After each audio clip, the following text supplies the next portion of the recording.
جنت کی گلیوں میں دیکھا، نہ جنت کی گلیوں میں دیکھا، مزہ جو محمد کی تلیوں میں دیکھا۔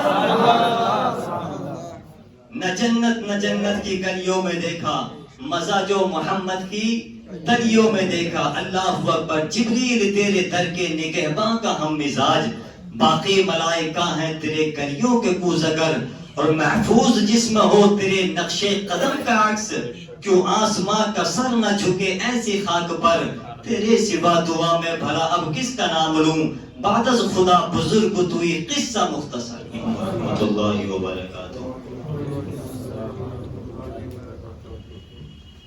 الحمد للہ رب العالمین والعاقبۃ للمتقین، والصلاة والسلام على من كان نبيا وآدم بين الماء والطين وعلى آله وأصحابه أجمعين، أما بعد، فأعوذ بالله من الشيطان الرجيم، بسم الله الرحمن الرحيم، فقد قال الله تبارك وتعالى في القرآن المجيد والفرقان الحميد، سبحان الذي يسرى بعبده ليلا من المسجد الحرام إلى المسجد الأقصى الذي باركنا حوله لنريه من آياتنا إنه هو السميع البصير، آمنت بالله صدق الله مولانا العظيم، وبلغنا رسوله النبي الأمين الكريم، ونحن على ذلك لمن الشاهدين والشاكرين، والحمد لله رب العالمين۔ یا خدا بہر جناب مصطفیٰ امداد کن، یا رسول اللہ از بہر خدا امداد کن، یا شہید کربلا یا دافع کرب و بلا، گل رخا شہزادہ گلگوں قبا امداد کن، قادری جم نعرہ یا غوث اعظم می زنم، دم شیخ احمد رضا خان قطب عالم می زنم۔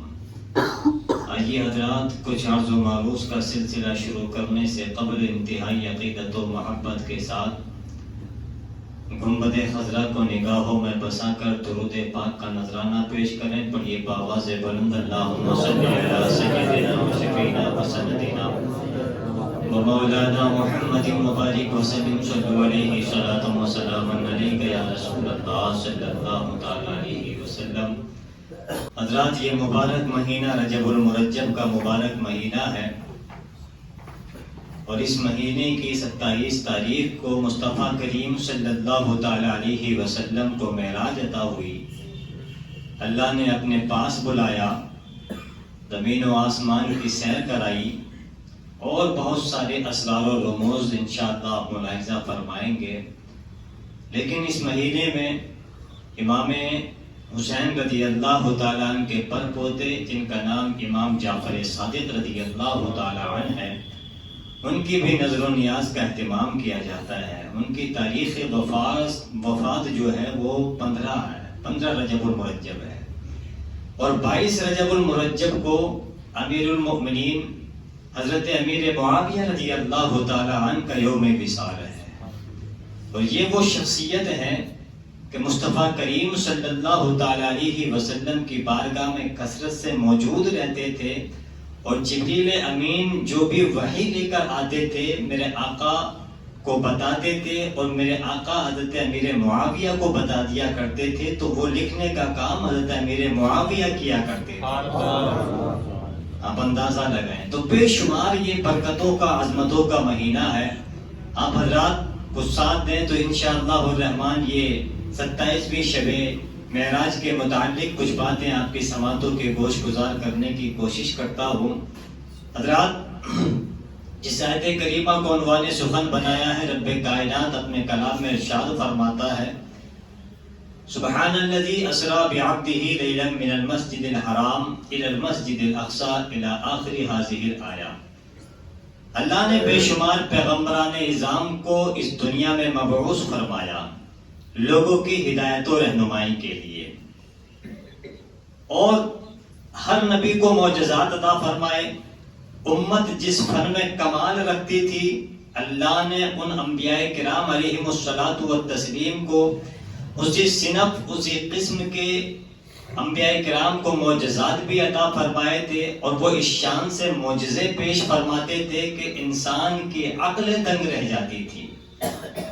اور یہ چونکہ نسل انسانی میرے آقا صلی اللہ تعالی علیہ وسلم کی امت میں ہے، اور انہی کی امت میں ہی رہے گی قیامت تک، کیونکہ اس امت میں جدید سائنس ٹیکنالوجی بام عروج پر پہنچ چکی ہے، اور اللہ رب العزت نے اسلام کے درپیش ہونے والے تمام چیلنجز کا جواب دیتے ہوئے اسلام کے حقانیت کو واضح کرنے کے لیے مصطفیٰ کریم صلی اللہ تعالی علیہ وسلم کو ایسے معجزات عطا فرمائے تھے کہ تمام ترقی یافتہ قوم مصطفیٰ کریم صلی اللہ تعالی علیہ وسلم کے ایک معجزے کے سامنے دم بخود ہے۔ آپ اندازہ لگائیں کہ آج جدید سائنس ٹیکنالوجی جس طریقے سے ترقی کرتی چلی جا رہی ہے، اسی طرح اسلام کے حقائق بھی آشکار ہوتے چلے جا رہے ہیں۔ آج آپ دیکھیں، انسان سورج کی کرنوں کو قید کر رہا ہے، خلائی کائنات کا سفر کر رہا ہے، چاند پر پہنچ چکا ہے، اور اب تو یہاں تک سننے میں آ رہا ہے کہ پلاٹنگ تک ہو رہی ہے۔ بہرحال میرے عزیزوں، اور یہ ماہرین فلکیات اور جدید سائنس ٹیکنالوجی کے جو ماننے والے ہیں، ایجاد کرنے والے ہیں، یہ اپنی ترقی کے باوجود مصطفیٰ کریم صلی اللہ تعالی علیہ وسلم کے سفر کا معراج کا واقعہ جو ہے، اس کے سامنے اپنے آگے سر تسلیم جھکاتے ہوئے نظر آتے ہیں۔ اور حضرات محترم، آج آپ دیکھیں کہ کتنی بھی یہ ترقی کرتے چلے جائیں، اور سفر معراج کے متعلق جو اعتراض کیا جاتا ہے کہ اتنے مختصر سے عرصے میں اتنا لمبا سفر طے کر لیا جائے، یہ کیسے ہو سکتا ہے؟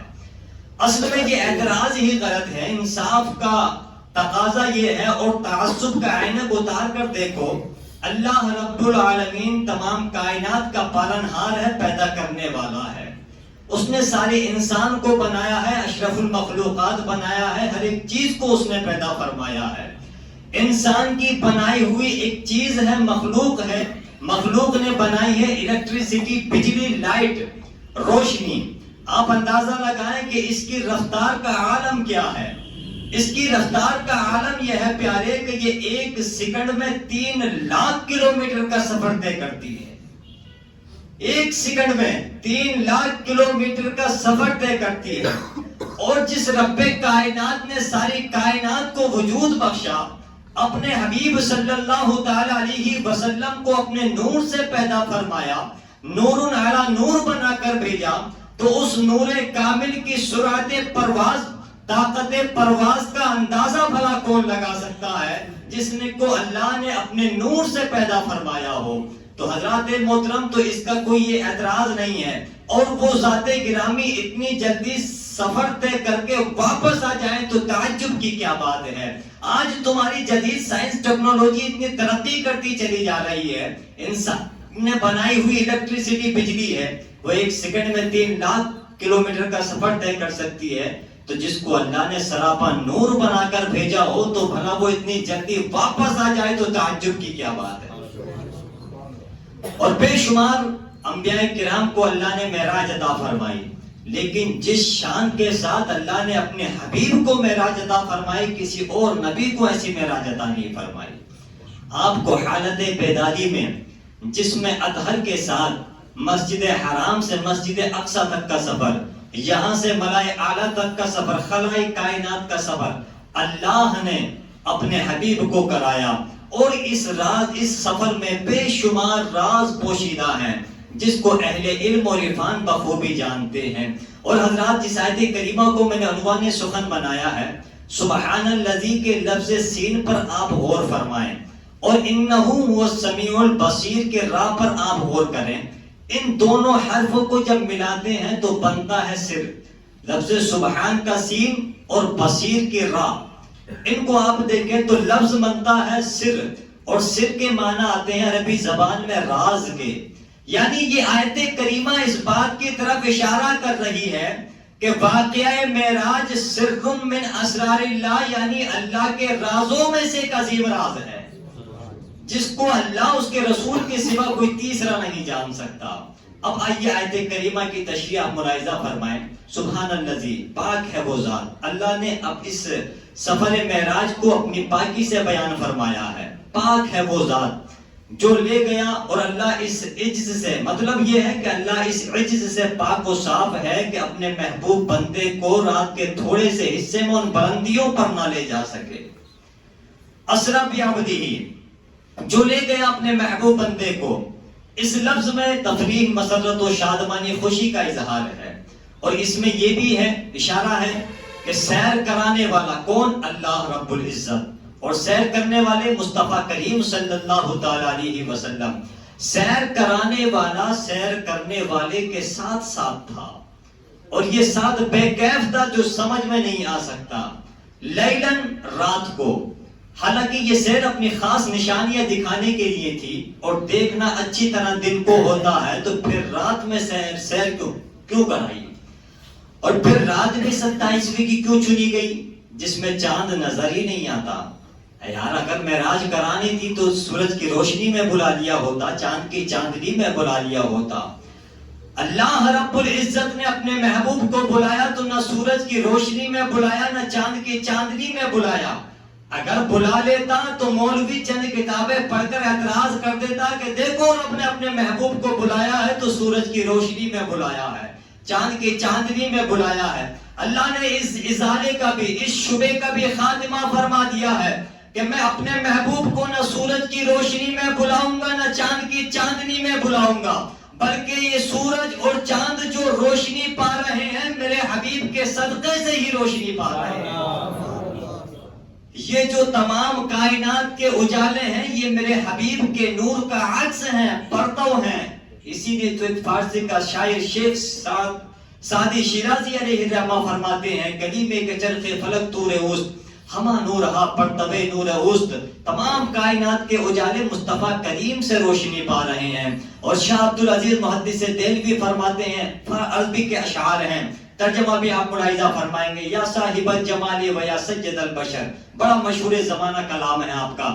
یا صاحب الجمال و یا سید البشر، اے انسان، اے حسن کے مالک، اے حسن کے سردار، اے حسن کے مالک اور تمام انسانوں کے سردار. من وجہک المنیر لقد نور القمر، آپ کے رخ روشن سے چاند چمک رہا ہے. آپ کے رخ روشن سے چاند میں تازگی ہے، چاند روشنی پا رہا ہے. لا يمكن الثناء كما كان حقه، آپ کی تعریف و توصیف کما حقه میں بیان نہیں کر سکتا. بعد از خدا بزرگ تو یہ قصہ مختصر، قصہ مختصر یوں سمجھیے کہ خدا کے بعد جو ذات افضل ہے وہ میرے مصطفیٰ کی ذات افضل ہے. اللہ اکبر. من المسجد الحرام الى المسجد الاقصی، مسجد حرام سے مسجد اقصی، اور اقصی بمانا آتا ہے دور، کیونکہ یہ مسجد حرام سے کافی دوری پر واقع ہے. اور ایک بات اور بتا دوں آپ کو، مسجد اقصی کے چند فضائل، 2-3 باتیں آپ ملاحظہ فرما لیں. اللہ قبلہ اول کی ہماری حفاظت فرمائے. ذرا محبت سے بولیں یار آمین. آمین کہنے میں بھی ہم اتنا ہی. مسجد اقصی کے بارے میں روایات میں آتا ہے، مصطفیٰ کریم صلی اللہ علیہ وسلم ارشاد فرماتے ہیں کہ جب حضرت سلیمان علیہ نبی جینا علیہ الصلوۃ والتسلیم مسجد اقصی کی تعمیر سے فارغ ہو گئے، اللہ کی بارگاہ میں عرض کرتے ہیں پروردگار اس مسجد میں جو بھی عبادت کرنے کی نیت سے آئے اور نماز پڑھے تو اس کو ایسا فرما دے جیسے کہ آج ہی اپنی ماں کے پیٹ سے اس نے جنم لیا ہو. یہ مسجد اقصی میں نماز پڑھنے کی فضیلت ہے. اور میں بتا دوں آپ کو، حضرت ابو ذر غفاری رضی اللہ تعالیٰ عنہ سے روایت ہے، مصطفیٰ کریم صلی اللہ علیہ وسلم نے ارشاد فرمایا تھا، آقا کی بارگاہ میں انہوں نے عرض کی تھی، یا رسول اللہ زمین پر سب سے پہلے مسجد کون سی تعمیر کی گئی تھی؟ میرے آقا نے ارشاد فرمایا تھا خانہ کعبہ. یا رسول اللہ پھر اس کے بعد کون سی تعمیر کی گئی تھی؟ انہوں نے عرض کی تھی، آقا نے ارشاد فرمایا تھا پھر مسجد اقصی کو تعمیر کیا گیا تھا. پھر حضرت ابو ذر غفاری رضی اللہ تعالیٰ عنہ کرتے ہیں، یا رسول اللہ ان دونوں مسجدوں کے درمیان کتنا فاصلہ تھا؟ میرے آقا ارشاد فرماتے ہیں 40 سال کا فاصلہ تھا. اللہ اکبر، 40 سال کا فاصلہ تھا. یہ وہ مسجد اقصی ہے.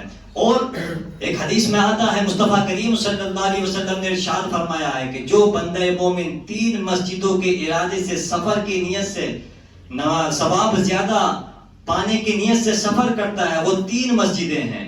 ان 3 مسجدوں کے علاوہ کسی اور کی ثواب کی نیت سے سفر کرنے کی اجازت نہیں ہے.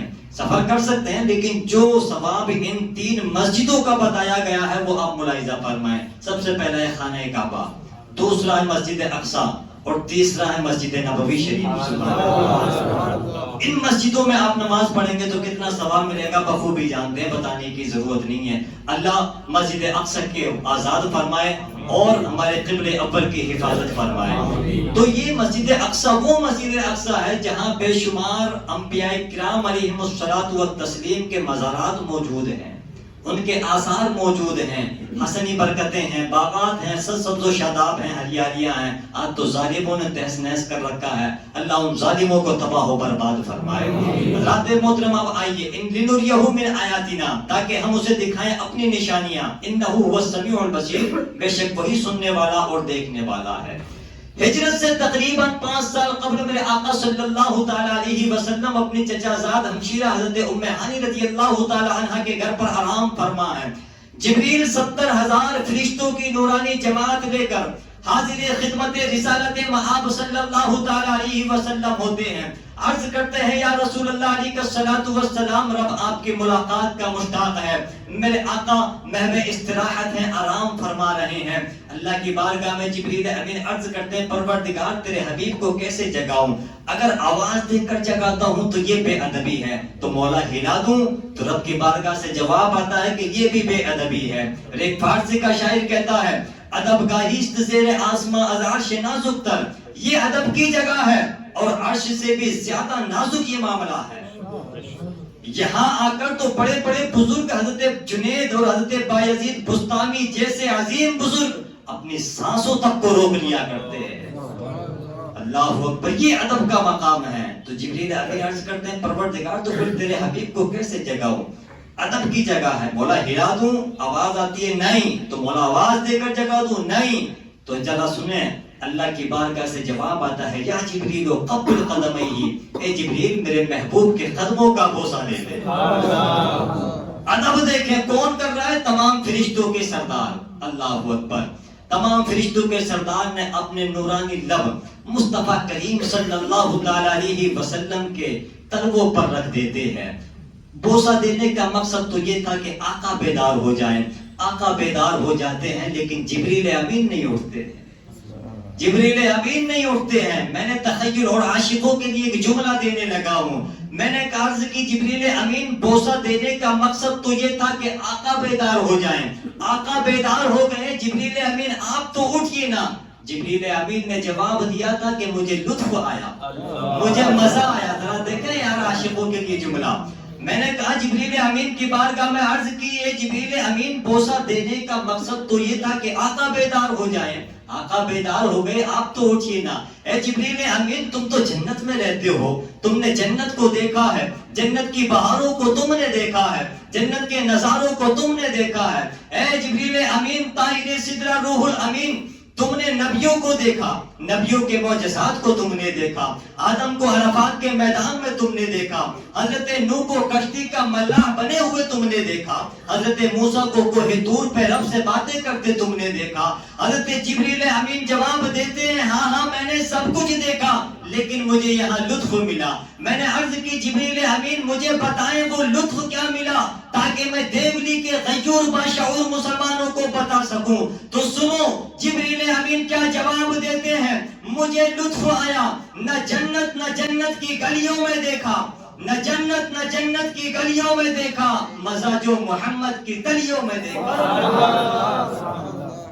نہ جنت کی گلیوں میں دیکھا، مزہ جو محمد کی تلیوں میں دیکھا. اللہ اکبر. جبریل تیرے در کے نگہباں کا ہم مزاج، باقی ملائکہ ہیں تیرے گلیوں کے کوزگر، اور محفوظ جسم ہو تیرے نقش قدم کا عکس. کیوں آسماں کا سر نہ جھکے ایسی خاک پر، تیرے سوا دعا میں بھلا اب کس کا نام لوں. بعد از خدا بزرگ توئی قصہ مختصر. اللہ ہم سب کو محفوظ فرمائے. کلمہ طیبہ پڑھ لیجیے لا الہ الا اللہ محمد رسول اللہ استغفر اللہ ربی من کل